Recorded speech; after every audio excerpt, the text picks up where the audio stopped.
said, stand early start today for some of us for Ole Gunnar Solskjaer's press conference reaction for the Leicester versus Manchester United game. And you know what? I just love this man. I just wish he was Manchester United manager on a more permanent basis, because the positivity that he feeds after what was a disappointing result midweek, which he admits himself, it just makes you feel good. And I can't help that look back every now and again at what we had with Jose Mourinho and the press conference reactions there and the negativity that we had there, and how he would spend so long talking about people like Marouane Fellaini, and here we have a manager talking about people like Anthony Martial and Marcus Rashford regularly, and that's Manchester United for me. So real positivity. There's lots to get through, but there was a brilliant point I just want to bring straight in away because it's really positive.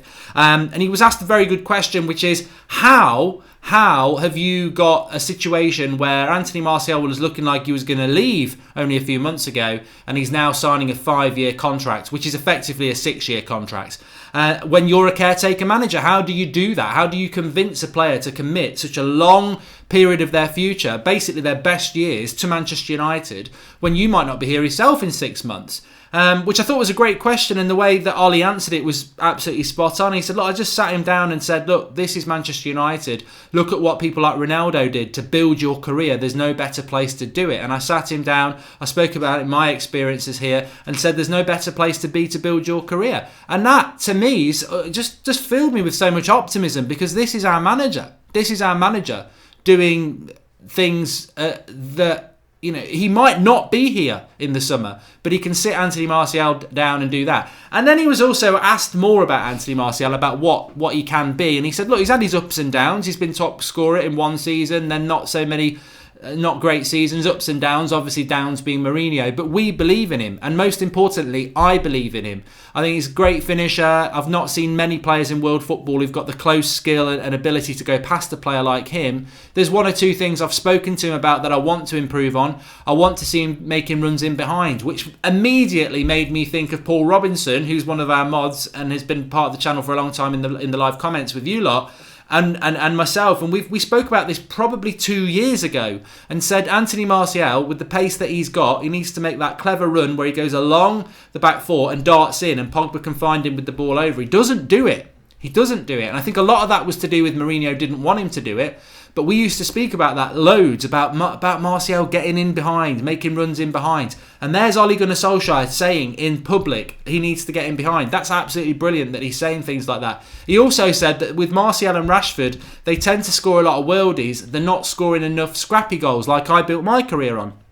I want to see them gambling in the box. I want to see them scuffing it in the back of the net. I want to see them knocking it in from 5 yards. He says we don't score enough of those goals because they don't get into the right sort of positions, and it's my job to work on that. So absolutely positivity around Anthony Martial. With regards to the game for Leicester, Ollie spoke about that. Martial, Pogba, a little bit of injury concern with them. He said Pogba should be fine. Martial will train for the first time today. He's had a bit of rehab, but he expects him to play. Apparently this morning is the first full session they've had since the Burnley game. Macaulay Palais TV says Ashley Young can't even cross a road. Look, well, he did speak about future contracts, whether De Gea would sign now, and he said that there are a number of contracts being worked on at the moment, and we want to keep our top players.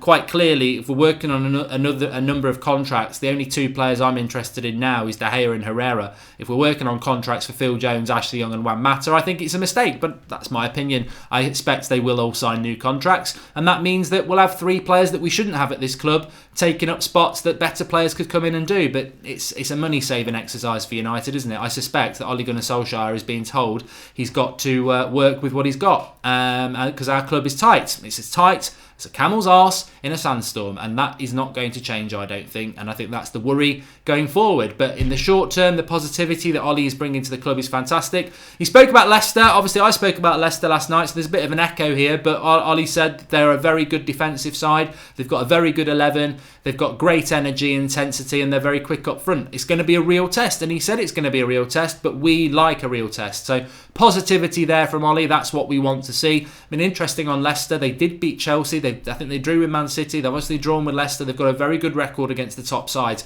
But this is a must-win game for United. There's no more time There's no time for losers. There's no time for any more mistakes, especially with Arsenal playing Man City, Chelsea playing Huddersfield. You'd expect them to win that. You'd expect Arsenal to drop points. So we need to take maximum points to force the issue, really. And Ollie did say that. He said that we've got to go to that next level now. He was asked about February and the challenges of February, and he said, look, it is a challenge, but I've got a big squad. We're ahead of schedule. We've been here 6 weeks. I understand more about the strengths and the weaknesses, but we're well equipped for the next month, and we're ahead of where we need to be, but we need to go to that next level now. And he spoke about being ahead of where we need to be with the top four, which I think he is right there. We are obviously disappointed as a club. He's disappointed. The fans are disappointed that we didn't beat Burnley.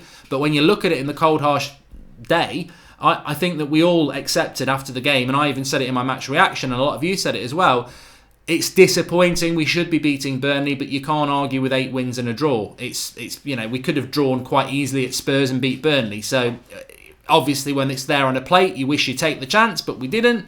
And we're still in a very good position, and I think that's very true. What are we? We're 2 points off Arsenal, which is 2 points off fourth. And that, for Manchester United, after 6 weeks of Ollie, where we were 6 weeks ago, 11 points behind off top four, it's a very, very good turnaround. And now he's right. We need to go to that next level now. We can't afford to make the mistakes that we maybe did against Burnley. But he said, we got these games, got Leicester, we got Fulham. Then we got PSG, Chelsea and Liverpool. Then we got Palace away. And realistically, you've got to be looking to go and get the results in all of those games, especially in the top four. We've put ourselves in a very, very good position to get top four. We've now got to grab that opportunity and take it to the next level. Again, Ollie knows. And he knows as well. I was watching him today, and I'm sure many of you were watching him, and I'm like, I want him to be my manager. But then I almost have to pull myself back and go, he doesn't deserve the job yet. I know he's doing really well. He's doing great things on and off the pitch, but if it comes crashing down in February and March, we would have made a mistake giving him the job. We've got to wait till May. But I am so hopeful that these results and positivity continue. And I hope the players feel that, because the most important thing is the players. We saw under Mourinho his tactics were bad and the players lost interest. We see under Ollie the tactics are good, and in the main, the players have responded to that. But they didn't respond to it on Tuesday night, and they didn't respond to it in the FA Cup, and they didn't respond to it in the second half against Spurs. So they need to keep that intensity and desire and effort up, because they're going to be the ones that decide whether Ollie gets the job. And we want Ollie to get the job. And just going back to what he was saying about Martial, he said, I want to build him into the best player in the world. And he spoke about Martial and Rashford, and there was a question about Martial and Rashford about whether they're competing with each other, and he said no, it's not about competing, it's about the relationship. They can play together for many, many years. They want to operate in the same areas, but it's about building relationships, that one's in there and one's not, and that confuses defences, and that means that they as a player benefit. If you're a selfish striker, and Ollie knows all about this, but if Rashford and Martial play together and Rashford's like, you stay out on the left, I'm always the man through the middle, that doesn't help Rashford's career, because Rashford should be going, right, I'm going out to the left for a bit now, you go up the front, because it messes the opposition about, and it will benefit both players to find spaces in different areas. So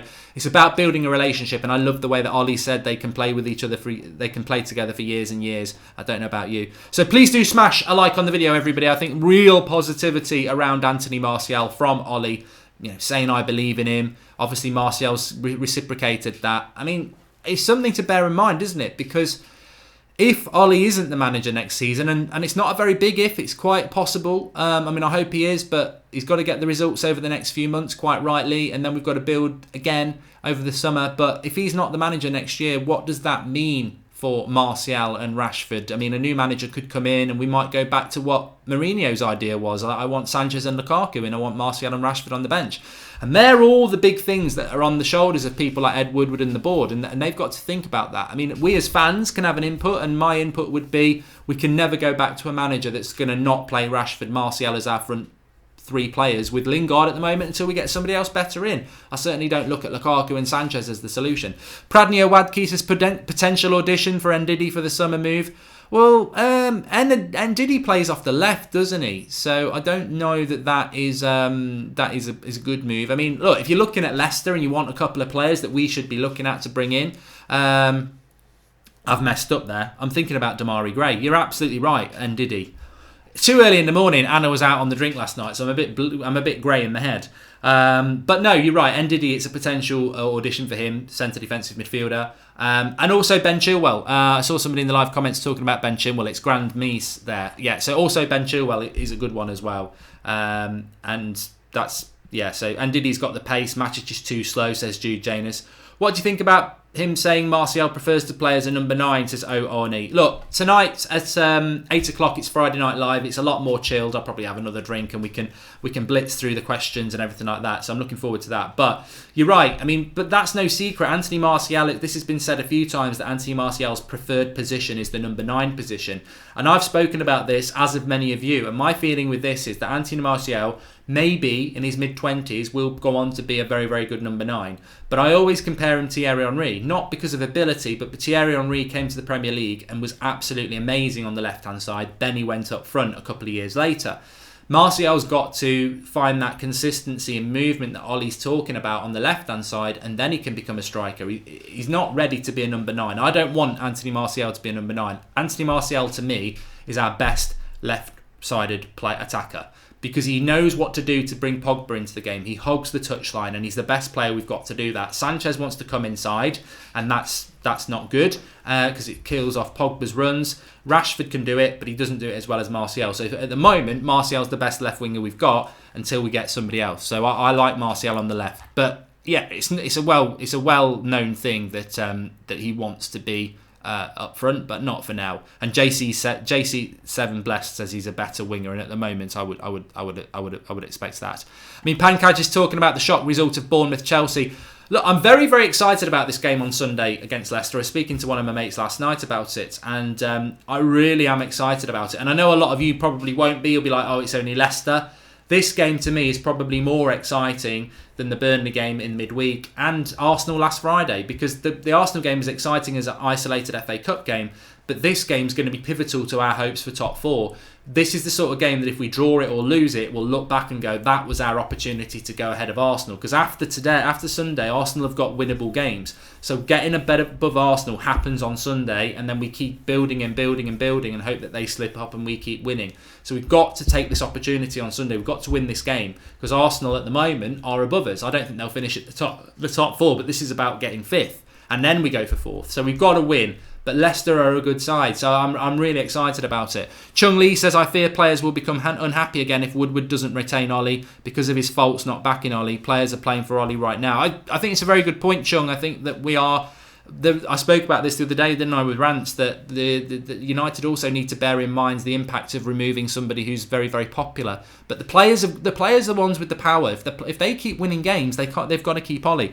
What else did I want to talk about? We spoke about February. We spoke about the scrappy goals. We spoke about Leicester. We was asked the question about Fellaini.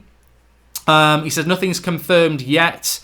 So it's between us. I can't really talk about it. There was basically asked the question, what happened with...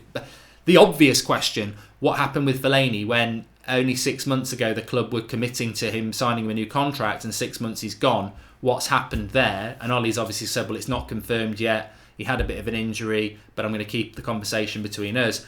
I think it was a brilliant question, and I wish Ollie had answered it, but I understand why he didn't, because basically the question is, look, 6 months ago there was a manager here begging him to stay and got him to stay on a very good contract.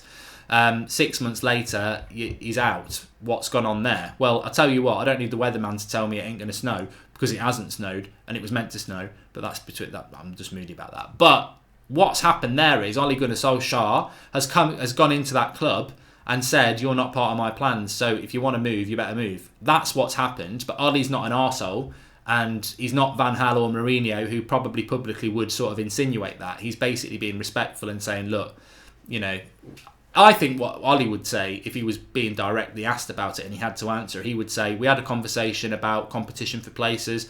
Marouane wants to play regular football. I'm not so sure that we can do that at the moment with the midfielders we've got, and he decided he wants to move. That's the nice story. The reality story, I would imagine, is I haven't got a place for you in this team. You might be a bit part player off the bench, but you're not going to be starting games because you don't fit in with the style of football I want to play.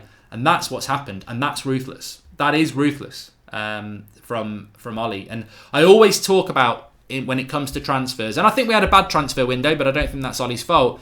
But I always think when it comes to transfers, and I always say this, you've got to be ruthless in who you get rid of, and you've got to be aggressive in who you bring in. I think we've been very ruthless with Fellaini, very ruthless, because he only signed the new contract like 6 months ago. That's ruthless. That's brilliant.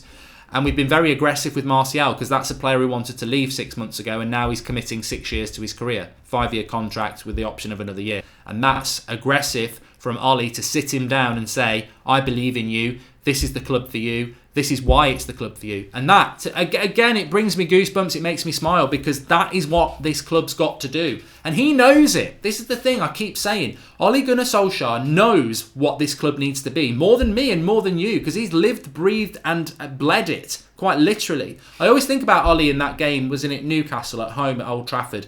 They're running through one-on-one to score. He chases it down from the corner and he can't catch him, so he takes his legs down.